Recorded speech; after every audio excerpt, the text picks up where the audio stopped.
The call came on a Wednesday afternoon while I was reviewing term sheets in my downtown office. Marcus's voice had that practiced smoothness he used when delivering bad news he'd already decided was reasonable. "Look, Emma, I'm calling about the engagement party Saturday.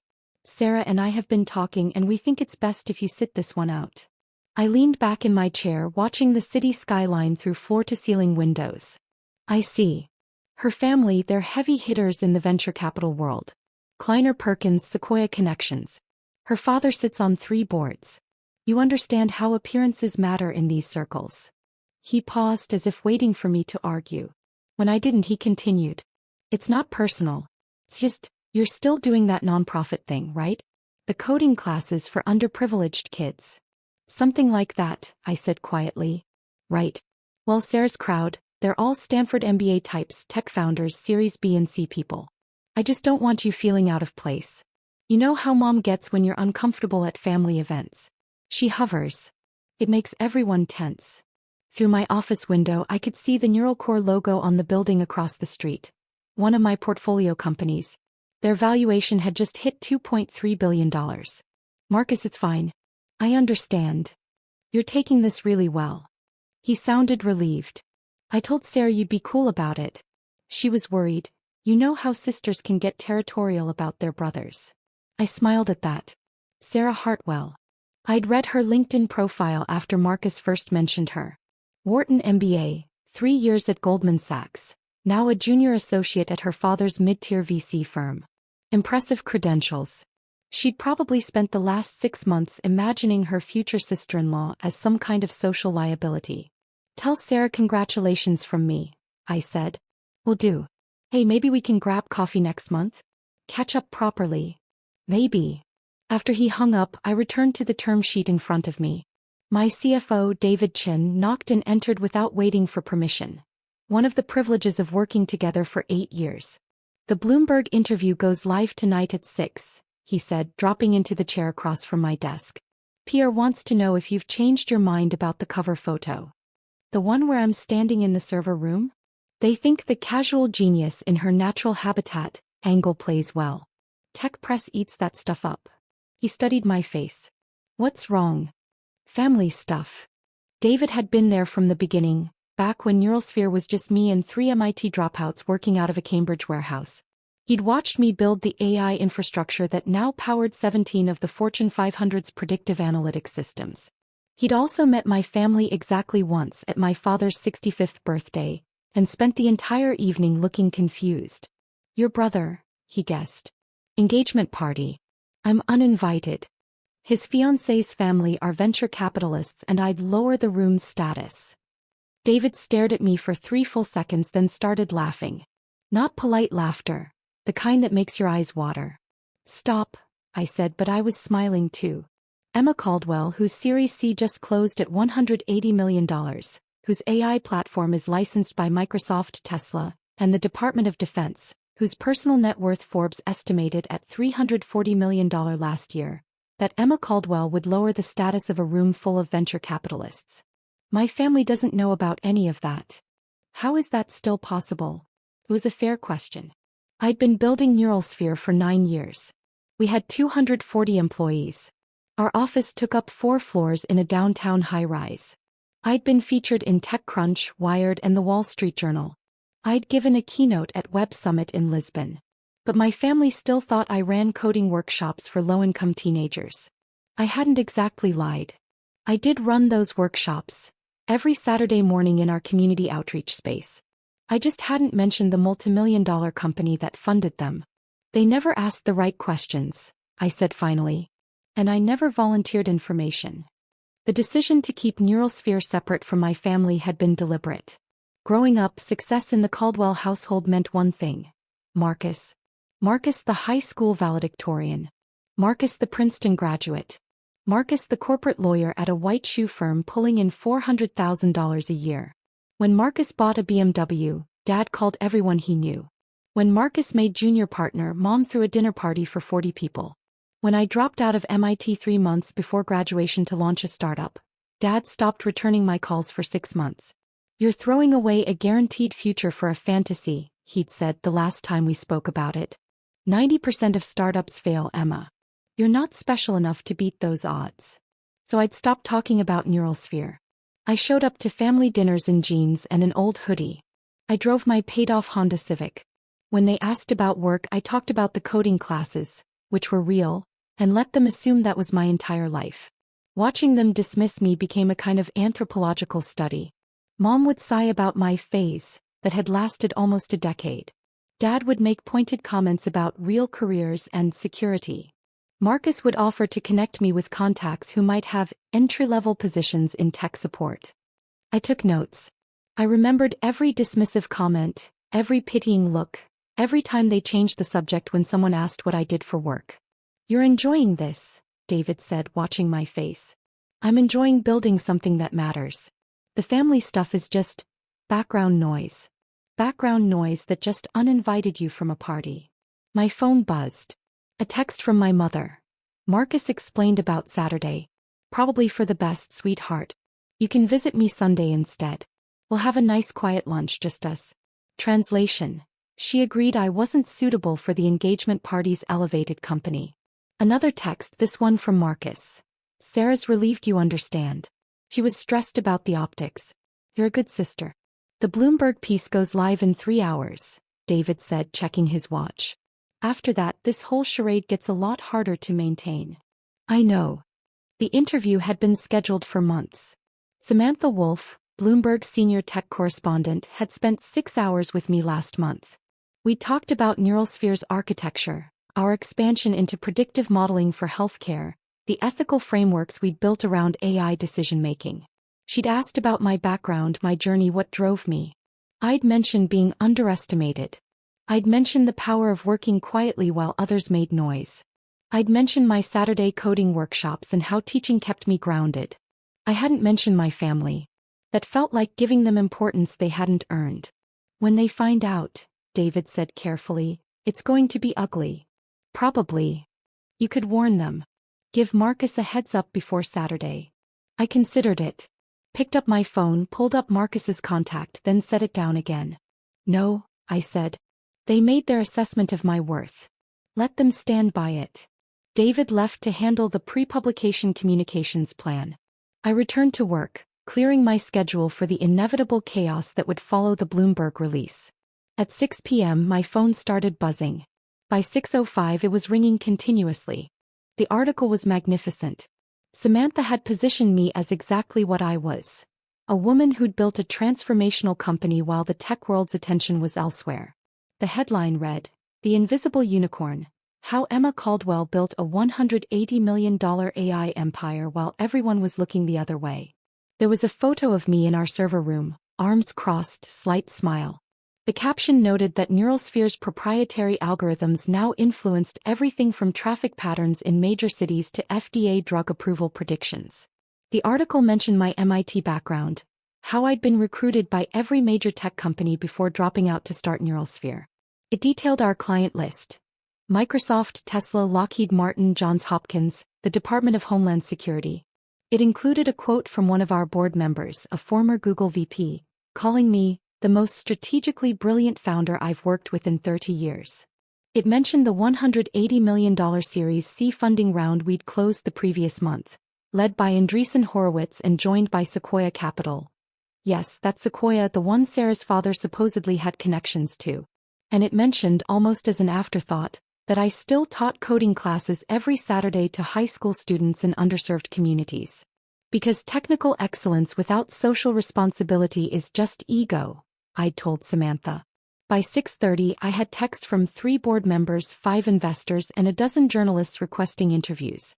Forbes wanted to schedule a photo shoot. TechCrunch wanted me on their podcast. An executive recruiter informed me that 3 Fortune 100 CEOs had reached out asking if I'd consider board positions. Nothing from my family. I drove home to my brownstone in Cambridge, purchased for $2.3 million 3 years ago, renovated carefully, filled with books and art and the kind of comfortable furniture you buy when you know you'll never need to move. My neighbors thought I was a remote consultant for some vague tech company. They were friendly but incurious, which suited me perfectly. Thursday morning I taught my regular coding class. 16 students, ages 14 to 18, learning Python and basic machine learning concepts.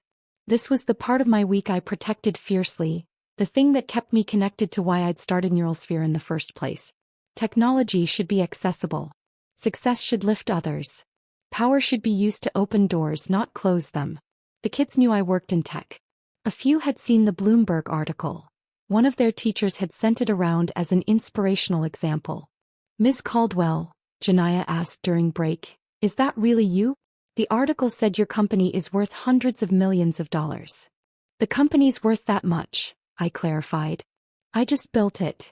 "But you're actually rich?" "I'm comfortable," I said carefully. "And I still show up here every Saturday because this matters more than any amount of money." Marcus called that afternoon. I let it go to voicemail. Hey, listen. Someone at Sarah's firm sent around this Bloomberg article and there's a woman in it named Emma Caldwell. Same name as you, right? Weird coincidence. Anyway, call me back." I deleted the voicemail without responding. Friday my mother called. I answered because she rarely called during work hours. "Emma, the strangest thing. Your father's golf partner mentioned seeing an article about an Emma Caldwell who runs some big tech company. We told him it must be a different person, but he seemed quite sure. He even showed us a photo on his phone and Bill swears it looked just like you." "Mom, I'm in a meeting." "Of course, dear. We just thought it was funny. Imagine if it actually was you." She laughed at the absurdity. I hung up without commenting. Saturday morning arrived with clear skies and temperatures in the mid-60s, perfect engagement party weather. I taught my coding class, went for a run along the Charles River, and spent the afternoon reading acquisition proposals from two companies interested in purchasing minority stakes in Neuralsphere. At 6 p.m., Marcus's engagement party began at the Four Seasons overlooking Boston Harbor. I wasn't there, of course. I was at home, making pasta and watching the early returns on Neuralsphere's newest contract, a $43 million deal with the European Union for climate prediction modeling. My phone started ringing at 7:30. "Marcus, Emma, where are you?" I let it go to voicemail. Text from Marcus. "People here are asking about you. Sarah's father knows about Neuralsphere. He wants to meet you. This is insane." Text from Mom. "Emma Jean Caldwell, Marcus says there are investors at this party who want to talk to you about your company." "What company? Call me immediately." Text from Dad. "I'm hearing things that don't make sense. Call your mother." I poured a glass of wine and reviewed the latest performance metrics from our healthcare division. Revenue was up 34% quarter-over-quarter. Our predictive model for ICU patient deterioration had just been adopted by 6 additional hospital systems. The texts escalated. "Marcus, Sarah's father is asking why you're not here. He says Sequoia was part of your Series C. Sequoia, Emma. He's on their advisory board. He wants to know why his future sister-in-law didn't tell him she's running a major AI company." "Mom, Paul Hartwell just told me you're worth $300 million. This is absurd. Please call and clear this up." "Marcus, everyone here has read the Bloomberg article. Sarah is mortified. Her father keeps asking why we didn't tell him about you. I didn't know about you." "What the hell, Em?" I finished my pasta, cleaned the kitchen, opened my laptop to do some weekend work. At 8:45 my doorbell rang. Through the security camera, I saw Marcus standing on my front steps in his engagement party suit, tie loosened, expression somewhere between fury and panic. I opened the door. "You let me uninvite you," he said without preamble. You knew Sarah's father would be there. You knew Sequoia was involved in your funding. You let me tell you that you'd lower the room's status." "You did tell me that," I confirmed. "The entire party is talking about you. Paul Hartwell spent 20 minutes telling everyone how Sequoia fought to get into your Series C. He showed people the Forbes estimate of your net worth. He said you've revolutionized predictive AI. Sarah's uncle is on Microsoft's board. He says your platform is mission-critical for their enterprise division." I leaned against the doorframe. And you let me exclude you from my engagement party because I thought you were too unsuccessful to be there." "I didn't let you do anything, Marcus. You made that decision based on your assessment of my value. I just didn't correct your math." His face cycled through several expressions before landing on outrage. "This is cruel.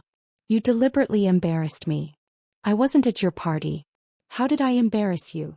"By not telling me. By letting everyone think I didn't know my own sister runs a Fortune 500 adjacent company. Paul Hartwell asked Sarah why she didn't leverage the family connection when approaching Sequoia. She had no idea what he meant. Do you know how that looks? It looks like you made assumptions without facts. It looks like you valued your fiancé's family connections more than your actual family. It looks like you decided I was worthless without ever asking what I was worth. That's not fair. You told me my presence would be awkward. That I'd lower the status of the room. That Sarah's family were heavy hitters and I was. What was the implication? A charity case. An embarrassment. Marcus opened his mouth then closed it. He had, after all, said exactly that. You could have told me years ago, he said finally, his voice quieter. Why didn't you? Because 9 years ago when I dropped out of MIT to start this company, Dad said I wasn't special enough to beat the startup odds. When I tried to talk about my work, Mom changed the subject. When I achieved something, no one asked for details. You offered to get me entry-level tech support positions, Marcus. For 8 years, you've been offering me entry-level positions while I was building a company that now employs 240 people. We didn't know. You didn't ask. There's a difference. I straightened. I teach coding to teenagers every Saturday morning. You all knew that. Did any of you ever ask where I taught? Who funded it? How a nonprofit could afford a 4,000 square foot space in Cambridge? Did you ask why Bloomberg wanted to interview me? Why Forbes kept calling? He said nothing. You saw what you wanted to see. I wasn't hiding. I was watching. I was taking notes on every dismissive comment, every pitying look, every time you assumed I was failing because I wasn't performing success the way you expected. That's... He struggled for words. That's calculated. Yes. It was. I smiled slightly. You taught me something valuable, Marcus. You taught me that people reveal their true values when they think there's no consequence for it. You showed me exactly how you measure worth. You made it very clear where I ranked in your hierarchy. Jesus, Emma. He dragged a hand through his hair. Mom's having a breakdown. Dad's on the phone with his golf partner trying to get details.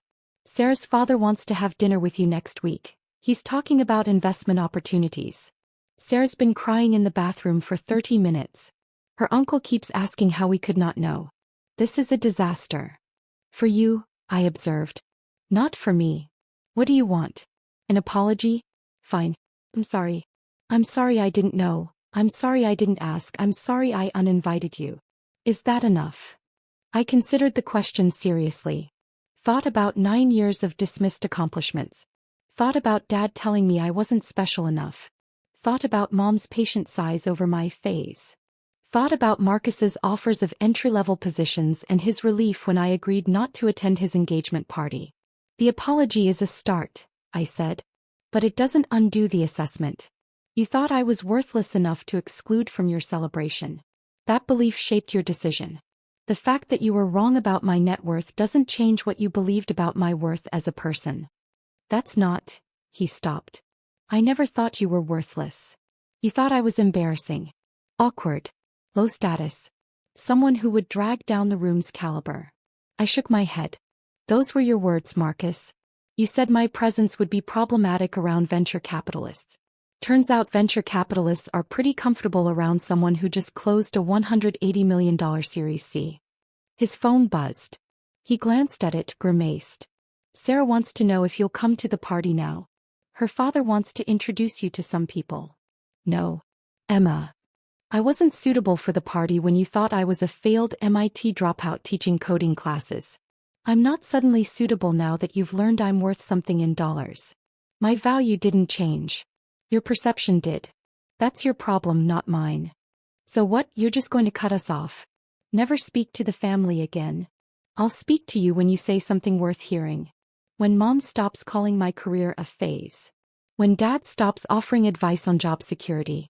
When you stop measuring my worth in terms of whether I embarrass you. I started to close the door. Wait, Marcus said. Sarah's father, he really does want to meet you. He's talking about Sequoia potentially funding your Series D.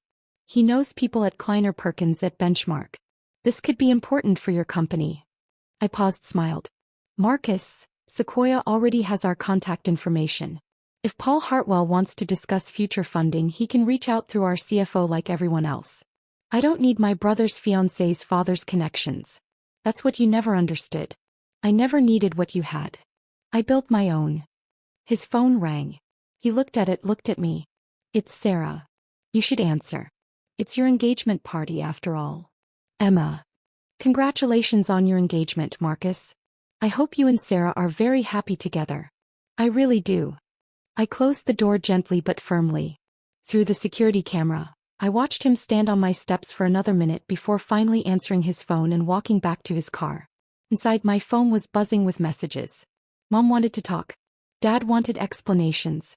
Marcus wanted me to reconsider. Sarah. I had a text from a number I didn't recognize introducing herself as Sarah Hartwell and apologizing for the misunderstanding. There was also a message from Paul Hartwell himself sent through LinkedIn. Ms. Caldwell, I'm mortified by my daughter's family's treatment of you this week. I've been following Neurosphere's progress for 2 years. Would very much like to discuss future collaboration. My apologies for the circumstances of this introduction. Paul Hartwell. I responded, Mr. Hartwell, thank you for reaching out. Please contact David Chin, our CFO, to schedule a formal meeting. Looking forward to discussing Neurosphere's trajectory. Best regards, Emma. Professional. Clean. No acknowledgement of the family connection. Sunday morning I taught my coding class. Janaya had made significant progress on her machine learning project, a model to predict optimal bus routes based on ridership patterns. I spent extra time with her, explaining the mathematics behind gradient descent, watching her face light up as the concepts clicked. This was success. Not the money, not the Bloomberg profile, not the revenge of watching Marcus squirm at his engagement party. This, passing knowledge to someone hungry for it, watching curiosity transform into competence, knowing that 16 students would leave my class with skills that could change their trajectories. Monday morning, David arrived at my office with coffee and a knowing look. So, he said, how was your weekend? Quiet. Productive. Your brother called our main line Saturday night. Left a message asking for me to call him about the family situation. Don't. Wasn't planning to. He sipped his coffee. Paul Hartwell's office called this morning. Wants to schedule lunch. I told them we'd review our calendar and get back to them. Make him wait a week. We're not desperate. Never thought we were. He paused. Your family's going to keep calling. Probably. Eventually you'll have to talk to them. Eventually, I agreed. When they're ready to have an actual conversation instead of trying to retrofit me into a narrative that makes them feel better about their assumptions. David nodded. He understood. He'd been there when Neurosphere was just a concept and a warehouse lease. He'd watched me work 18-hour days, sleep on a cot in the office, exist on coffee and determination. He'd seen me rebuild our core algorithm from scratch when the first version failed. He'd been in the room when we landed our first Fortune 500 client. He knew this company wasn't luck or timing. It was relentless, strategic, calculated work. The same kind of calculation that had let me watch my family dismiss me for 9 years while I built something undeniable. You're not cruel, he said quietly. You're just done pretending their perception matters more than reality. Exactly. A week later, Marcus showed up at my office. He'd apparently charmed his way past security by dropping Paul Hartwell's name. David escorted him up personally, more out of curiosity than courtesy. Marcus looked around my space. The corner office with city views, the minimalist aesthetic, the wall of achievements and patents, the photo of me shaking hands with the Secretary of Commerce. This is what you do, he said. This is what you've been doing. Yes. You really teach coding classes every Saturday? Every single Saturday for 7 years. Same kids, watching them grow. 3 of my former students are now studying computer science at MIT. 2 are at Stanford. 1 just got accepted to the Google internship program. He absorbed that. I owe you a better apology than the one I gave at your door. Probably. I'm trying to understand why you let it go on so long. Why you didn't just tell us. I leaned back in my chair. 9 years ago, I needed to know who would believe in me when I had nothing but potential. Who would support the work, not just the outcome. I got my answer. That's harsh.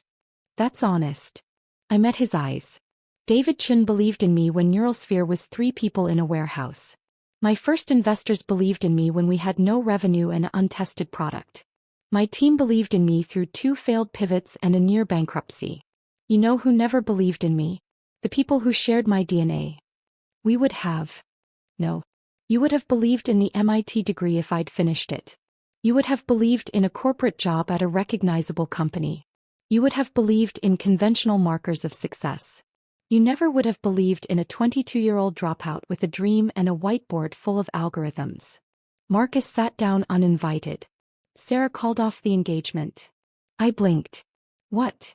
Last Tuesday. She said the situation showed fundamental differences in values. Her father agreed. Paul Hartwell told her that a family that could overlook someone like you in their midst wasn't the family he wanted his daughter marrying into. I processed that. Marcus, I'm sorry. Don't be. She was right. He looked exhausted. I've spent the last week thinking about every conversation we've had in the past 9 years. Every time you tried to tell me about your work and I changed the subject. Every time I offered to help you find a real job. Every time I compared you to my success and felt superior. Marcus. I'm not here for forgiveness. I'm here because I need to understand something. He leaned forward. Did you enjoy it? Watching me make a fool of myself. I considered lying. Decided he'd earned honesty. Parts of it, yes. Saturday night when you showed up at my door furious because your assessment of me was wrong. That was satisfying. Watching you realize that every pitying comment, every dismissive assumption, was about your limitations, not mine. Yes, I enjoyed that. He flinched but nodded. Fair enough. But Marcus, I didn't build Neural Sphere to spite you. I built it because I saw a problem I could solve. I kept it secret because I needed to work without the weight of family expectations and assumptions. The fact that it also revealed who you really are, that was a side benefit. Who am I? Someone who measures worth in conventional metrics. Someone who values appearance over substance. Someone who can love his sister but not respect her. I softened slightly. You're not a bad person, Marcus. You're just limited by your own definitions of success. He stood, walked to the window, looked out at the city. I told Mom and Dad everything. Showed them the Bloomberg article, the Forbes estimate, explained what you've built. Dad cried. I've never seen him cry. What did he say? That he failed you. That he should have asked more questions, shown more interest, believed in you when it mattered. Something in my chest tightened. I pushed it away. What do you want, Marcus? Why are you here? To tell you that we were wrong. Completely, fundamentally wrong. To ask if there's any path back to being your family. I don't know, I said honestly. I'm not interested in a relationship based on my net worth. I'm not interested in suddenly being valued because I'm successful in terms you recognize. If you want to be my family again, it has to be because you actually see me, not because Bloomberg told you who I am. How do we do that? Start by asking questions instead of making assumptions. Show up for things that matter, like my Saturday coding classes. Learn about my work not because it's impressive but because it's mine. Stop measuring my worth in terms of how I reflect on you. Marcus nodded slowly. I can try. Trying is good. Results are better. He moved toward the door, then paused. For what it's worth, I'm proud of you. I should have said that years ago. Yes, I agreed. You should have. After he left, David appeared in the doorway. That was surprisingly mature, he observed. He got dumped and publicly humiliated. Tends to inspire reflection. Are you going to let them back in? I thought about it. Thought about Saturday mornings with my students, about building something meaningful, about the people who'd believed in me when belief was all I needed. Maybe, I said. On my terms. If they earn it.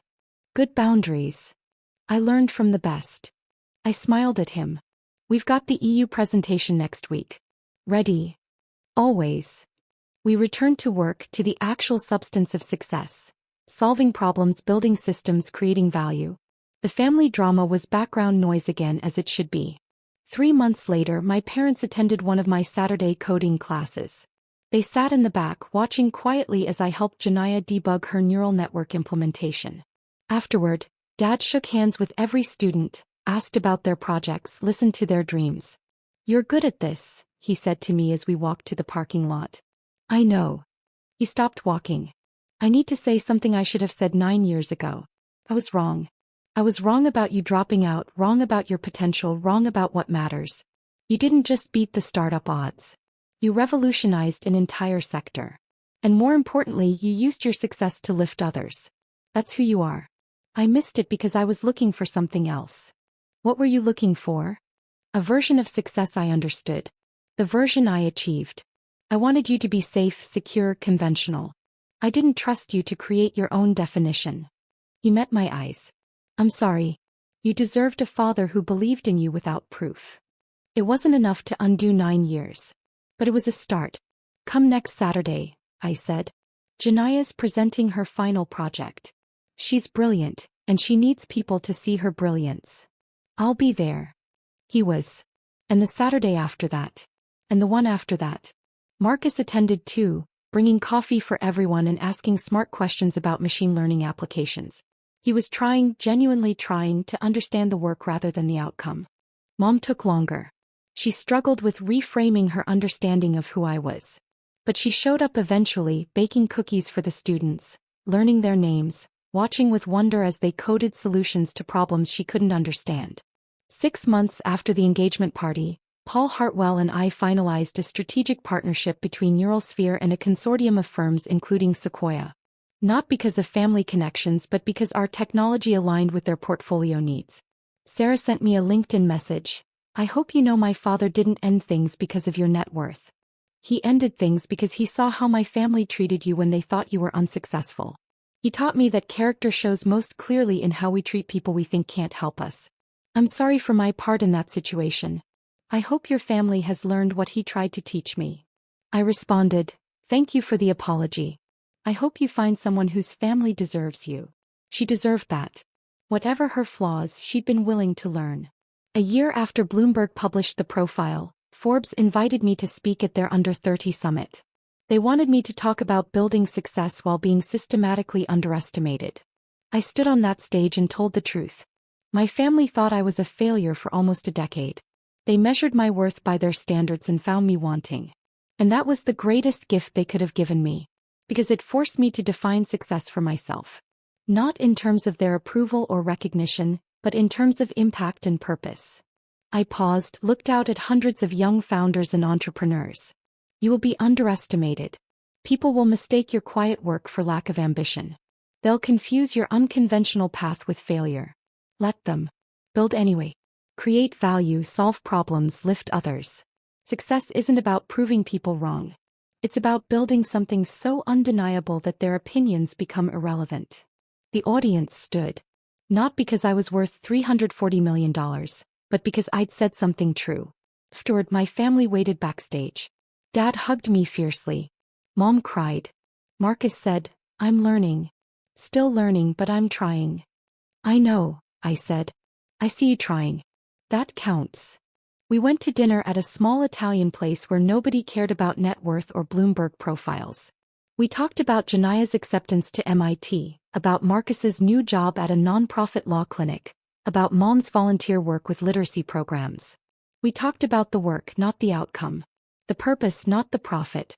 It wasn't perfect. Some wounds take longer to heal than others. But it was honest, and that mattered more than any amount of money or recognition. Late that night, back in my brownstone, I sat at my desk and looked at the framed photo on my wall. Me and my first 16 coding students 7 years ago, all of us grinning like we'd discovered something precious. That photo wasn't worth $180 million. But it was worth infinitely more than my family's belated approval. I'd built something meaningful while they weren't looking. And in the end, that was its own perfect revenge.